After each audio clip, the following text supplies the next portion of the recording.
Sinamahan ni pambansang kamao Manny Pacquiao ang kanyang misis na si Jinky at ang kanilang mga chikiting sa bago nilang mansyon sa California sa Amerika.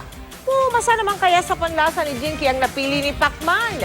Mula sa California, nakatutok si Connie Cito.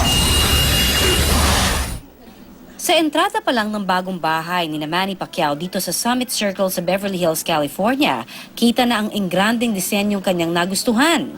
Mismo ang pambansang kamao ang naging tour guide ni Jinky sa kanilang mansyon. I like the color kasi white and gray. So gusto ko kasi malinis, yung maliwalas. Pinaka-type raw ni Jinky ang kitchen. Parang dito na siguro ako para makapag-practice na marunong magluto. Mommy, are we going to move in?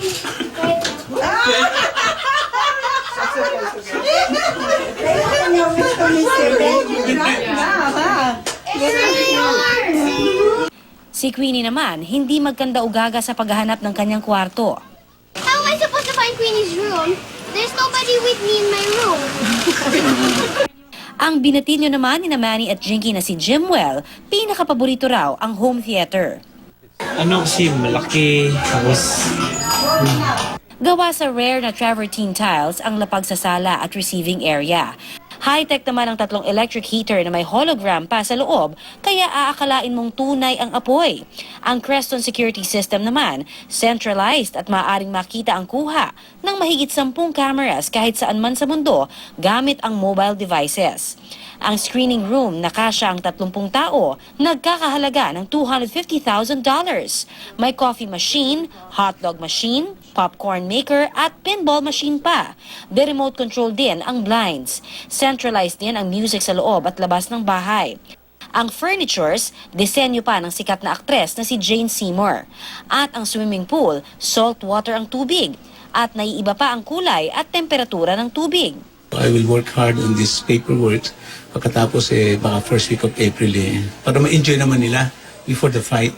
Roger and Gail are just taking their personal belongings, just their clothes, and they are leaving everything behind, so when they move in, they're ready to go. I think there's 3 other offers. Elsa Nelson has those offers, and we said no, we want to go with Manny. Sa ganda ng bahay, napabiro pa nga si Jinky tungkol sa politika. Sabi mo nga kanina, ang biro mo, baka dito ka na magstay. Oo nga. Kasi sayang naman pag hindi ka magstay ng matagal kung ganyan kagandang bahay. Dagdag pa ni Jinky sa ngayon, tinitignan nilang opsyon ang pagtira sa mansyon sa hinaharap.